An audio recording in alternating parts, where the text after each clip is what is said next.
इसलिए भगवान का भजन कहते हैं, बंदा न करे भजन तो भगवान क्या। आज आप लोगों ने देखा कि गिरिराज जी महाराज किस प्रकार से अपने भक्तों की रक्षा करते हैं। कहते हैं इसी प्रकार से आज भगवान बड़े प्रेम से, देखिए एक बार भगवान ने सारे ब्रजवासियों से कहा था, ब्रजवासी भगवान के साथ खेल रहे थे तो एक दिन वैकुंठ की बात आ गई। भगवान ने कहा तो किसी गोप ने भगवान से कहा कि प्रभु तेरा यहाँ घर तो है नहीं। तो बोले मेरा वैकुंठ है, मैं वैकुंठ में रहता हूँ। तो सारे बाल मंडली ने कहा ब्रजवासियों ने कि लाला तू अपना वैकुंठ ना दिखाएगा। बोले जरूर दिखाऊंगे। भगवान ने वादा कर लिया। आज देखो बाबा नंद बाबा नित्य प्रति स्नान करने जमुना जी जाया करते थे। जमुना जी जाते थे नहाने के लिए, लेकिन वो जब मुर्गा बोलता था कि मुर्गा बोला सवेरा हो गया, तब अपना धोती कपड़ा उठा लेते और चले जाते। एकादशी के दिन जरूर जाते। एकादश्याम निराहार, एकादश्याम निराहार, संभवश्च जनार्दनम् स्नातुं नन्दस्तु कालिन्द्या, द्वादश्याम जलमाविशद। कहते हैं एकादशी का व्रत करते थे और स्नान करने जमुना जी सवेरे जाते। जब मुर्गा बोलता तो समझ लेते कि 4 बज गए, चले जाते। लेकिन उस दिन मुर्गा रात में 2 बजे बोल दिया, ये समझ लिए कि 4 बज गया। अपना कपड़ा उपड़ा उठाए और चल दिए तो गए दातुन कुल्ला करके। जैसे जल में प्रवेश किए तैसे जल के अंतर घूम रहे थे, उन्होंने बाबा को पकड़ लिया। क्यों पकड़ लिया? कि रात्रि में पानी में स्नान करना निषेध बताया गया। सूर्य अस्त के बाद कभी भी किसी नदी या जल में स्नान नहीं करना चाहिए। बोलो वृंदावन बिहारी, नहीं करना चाहिए। तो ये किसने बताया? ये वरुण के जलचर उन्होंने बताया। तो केवल नंद बाबा के लिए नहीं है, हमारे आप सबके लिए है कि हमें रात में जल में स्नान, नदी में स्नान नहीं करना चाहिए। कहते हैं तो उन्होंने आकर के पकड़ लिया। तो बाबा ने पूछा भैया हमें क्यों पकड़ रहे? बोले तुम्हें तो इसलिए पकड़ रहे हैं कि तुम रात्रि में स्नान करने क्यों आए। तो बोले मुर्गा बोल दिया इसलिए चले आए। तो पहले मुर्गा जब बोलता था ना, तो जब सवेरा हो जाता तब मुर्गा बोलता। अब तो कलयुग लग गया, चाहे जब मुर्गा बोल जाए, चाहे जब कलयुग कौवा बोल जाए, क्या ठिकान। अब बेचारे उसी के सहारे चल दिए। उन्होंने कहा कुछ नहीं, सफाई मत दो, जो तुम्हें सफाई देना है वो चल के वरुण से देना। पकड़ के लेके चले गए। अब 3 दिन तक दोबारा आओ नहीं।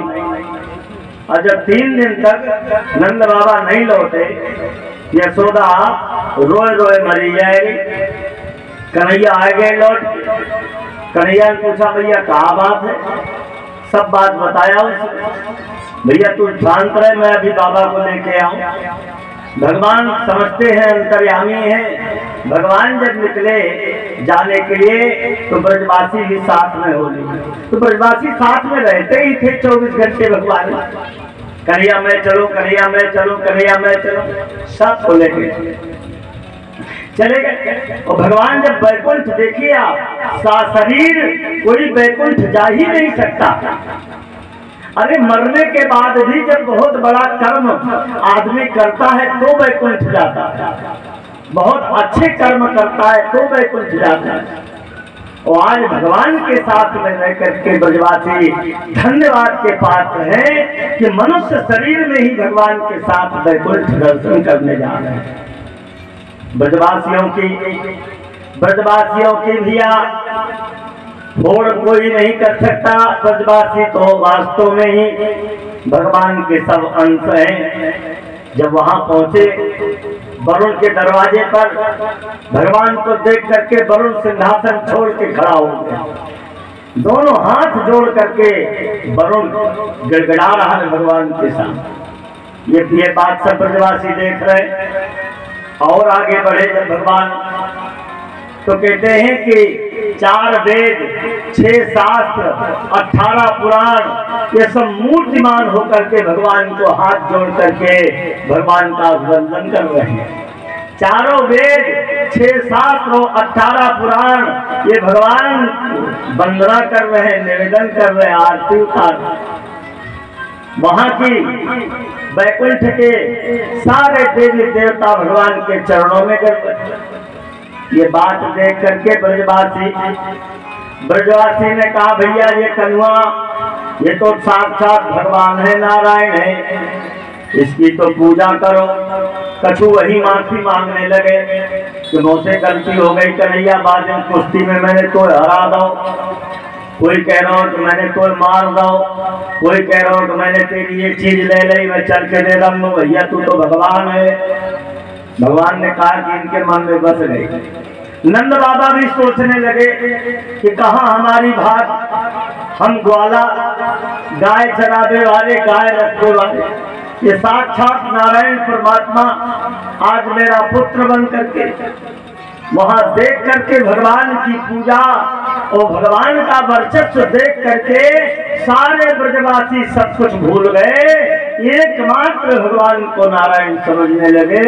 भगवान ने सोचा कि अभी लीला बाकी रह गई है, और अगर ये हमें नारायण समझ लेंगे तो लीला में सहायता नहीं हो पाएगी।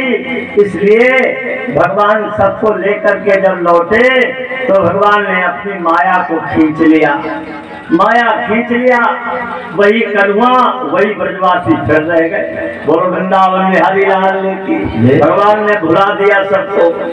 भगवान बहुत जल्दी भुला देते हैं। अच्छी बात जल्दी भूल जाती है और बुरी बात जीवन भर याद रहती है। बोलो वृंदावन बिहारी लाल, जीवन भर याद। कहते महाराज इस प्रकार से भगवान जो है बड़े प्रेम से आ गए। अब देखिए आप, भगवान की बड़ी लीला। भगवान अपना जो संकल्प कर लेते हैं उसको पूरा करते हैं। मनुष्य झूठ बोल सकता है लेकिन भगवान कभी झूठ नहीं बोलते। क्यों कि रघुकुल रीत सदा चली आई और प्राण जाए पर वचन न जाए। भगवान का तो भगवान तो वचन ही नहीं। आज जिस समय भगवान श्री राम के रूप में थे और जनकपुर में जब जयमाला पड़ रही थी, उस जयमाला के समय जानकी जी के सहेलियां जितनी थी जब जयमाला डालने के लिए राम जी के गले में गईं, तो वहां पर राम जी के स्वरूप को देख करके, इतना सुंदर स्वरूप देख करके सारी कन्याएं मोहित हो गई और सबके मन में ये विचार आया कि अगर ऐसा पति हम लोगों को भी मिला होता तो जीवन धन्य हो जाता।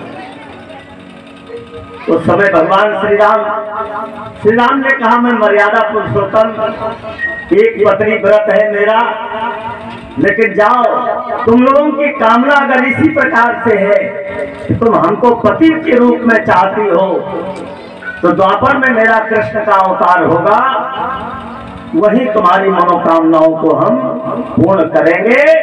सब गोपी बन करके वहां पहुंच जाओगी और हम कृष्ण बन करके तुम्हारी मनोकामना को पूर्ण करेंगे। ध्यान रखना चाहिए, जीवन में अच्छा संकल्प करना चाहिए और अच्छे संकल्प को लेके चलना चाहिए, अच्छी मनौती करना चाहिए। क्योंकि चाहे अगर वो मनौती और अच्छा संकल्प हृदय में बना रहा तो उसकी पूर्ति परमात्मा जरूर करेगा, चाहे इस जन्म में करे और चाहे अगले जन्म में करे। इसलिए संकल्प सदा अच्छा रखना चाहिए, भाव सदा अच्छा रखना चाहिए, तो किसी न किसी दिन जरूर मिलेगा, मिलता ही है। क्योंकि अपन मांगेंगे किससे? भगवान। आज राम जी से सबने मांगा, भगवान अंतर्यामी है, भगवान सबकी बातों को समझ गए और सबको आश्वासन दे दिया भगवान। आज बड़ी कन्हैया जमुना जी के किनारे घूम रहे हैं। जमुना जी के किनारे घूमते हुए भगवान श्याम सुंदर के मन में विचार आया, लेकिन वादे और भी हैं। और वादा कहाँ किया था? जब भगवान श्री राम दंडकारण्य में गए तापस वेश में, 14 वर्ष का वनवास जब इनको हुआ, तब ये गेरुआ वस्त्र पहन के गए। गेरुआ वस्त्र पहन के जब पहुंचे तो क्योंकि पहले से जो दंडकारण्य में साधु महात्मा लोग रहते थे, वो लोग सखी संप्रदाय के लोग थे। देखिए, संप्रदाय अपने यहाँ बहुत सारे संप्रदाय हैं। राधा वल्लभ संप्रदाय, वल्लभाचार्य संप्रदाय, रामानुज संप्रदाय, वैष्णव संप्रदाय, रामानंदी संप्रदाय, ऐसे बहुत से संप्रदाय। तो सखी संप्रदाय भी एक संप्रदाय है। जो महात्मा लोग जंगलों में बैठ के, गुफाओं में बैठ करके तपस्या कर रहे हैं, उनमें से कुछ लोग सखी संप्रदाय के लोग थे। तो सखी संप्रदाय क्या है? भगवान को अपना पति मानते हैं और सखी भाव में रहते हैं। वो लोग चूड़ी पहनेंगे, टिक्की भी लगाएंगे, पायल भी पहनेंगे, जनानी धोती भी पहनेंगे, निहार भी, मतलब 16 श्रृंगार जो महिलाओं का होता है वो पूरा श्रृंगार करते हैं। वो साधु लोग भगवान को अपना पति मानते हैं और पूरा श्रृंगार कर करके भगवान की आस में बैठे रहते हैं। जैसे सेवरी इंतजार करती रहती थी ना, वैसे ये महात्मा लोग जंगल में इंतजार करते, भगवान आवेंगे और एक दिन आकर के हमारी मनोकामना को धारण किए होंगे। हैं, मुरली बजाते हुए श्याम सुंदर आवेंगे तो देख करके मन भर जाएगा। कोई भी 16 श्रृंगार करने वाली पति, वो यही तो श्रृंगार किस लिए किया जाता है? अपने जैसे स्त्रियां श्रृंगार करती हैं अपने पति को खुश होने के लिए, पति को खुश होने, उसी प्रकार से वो महात्मा लोग श्रृंगार करते हैं भगवान को प्रसन्न करते हैं। लेकिन भगवान जब वहां पहुंचे तो देख रही है, तो साधु लोगों ने देखा है तो तापस देश में, रूखे देश में आए तो प्रसन्न नहीं हुए, मन खिन्न हो गया उनका देख। भगवान ने कहा कि ये त्रेता युग में राम का अवतार है, लेकिन द्वापर में तुम सभी गोपी भाव में परिणित हो जाओगे। मैं सबकी मनोकामना द्वापर में ही पूर्ण करूंगा। बोलो वृंदावन में हरि लाल की। ध्यान देना, ये है, ये साधु संतों की मनोकामनाओं को पूर्ण करने का जो वादा किया है, आज उस वादा को पूरा करना चाहते हैं। एक समय की बात और थी, जब जानकी का वनवास कर दिया था राम जी ने, सांसारिक प्रपंच में पढ़ करके जब जानकी के ऊपर समाज ने कलंक लगाया, तो केवल एक ही रास्ता बचा राम जी के ऊपर कि जानकी का परित्याग किया जाए। जानकी का परित्याग जब किया भगवान ने, तो सोने की मूर्तियां बनवाई गई, क्योंकि जानकी के परित्याग करने के बाद राजसु यज्ञ किया था भगवान। उस राजसु यज्ञ में अर्धांगिनी की आवश्यकता पड़ी, तो आचार्य लोगों ने बताया कि अगर आप अपनी पत्नी नहीं ला सकते हैं तो सोने की जानकी बनवाओ। तो सोने की जानकी बनवा करके उसको बगल में बैठा करके यज्ञ का कार्य पूरा किया था राम जी। तो वो सारी मूर्तियां इकट्ठा हो गई और एक दिन मूर्तिमान होकर के कन्हैया से राम जी से बोले कि आप मुझे अपनाओ। बोले मेरा एक पत्नी व्रत है, द्वापर में कृष्ण का अवतार होगा, मैं सबकी मनोकामना को वही पूर्ण करूंगा। इस प्रकार से भगवान सबसे वादा करते हुए चले आ रहे हैं। आज देखिए, आज वो समय आ गया, शरद की रात्रि, क्वार का महीना, अब शरद आ रही है, शरद चल रही है इस समय। तो कहते हैं क्वार का महीना और शरद की पूर्णिमा, और शरद के पूर्णिमा के दिन चंद्रमा, पूर्ण रूप से 16 कलाओं में निकला हुआ है, अपनी किरणों को बिखेर रहा है 16 कलाओं में। भगवान ने उस किरणों को देख करके, वो किरणें कहाँ पड़ रही हैं? जमुना पे, जमुना के जल पर। तो जमुना का रंग और नीला दिख रहा है। नाना प्रकार के पक्षियां कलरव कर रही हैं। ये देख करके भगवान का मन तो मनोकामना पूर्ण रात्रि कहते हैं। शरद की पूर्णिमा को मनोकामना पूर्ण रात्रि होती है। कोयल बोल रही है, मोर बोल रहे हैं, श्याम बोल रहे हैं। इस प्रकार से देख करके भगवान का मन करने के लिए भगवान श्याम सुंदर ने बांसुरी बजाई है। शरद निशीथ है, चांद की रोशनाई और सघन बन में कुंजे कान बंसी बजाई। श्रुति पथन सनिद्रा साइया छाई भागी और कहे गोपिया क्या बलाया ने लागी। धाए धाम काम सब त्यागी ओ मना हो रंग कनिधि लूटन लागी। क्या भगवान की वो बांसुरी की धुन वो कहाँ तक पहुंची? बोले कहाँ तक नहीं पहुंची, ये पूछो आप।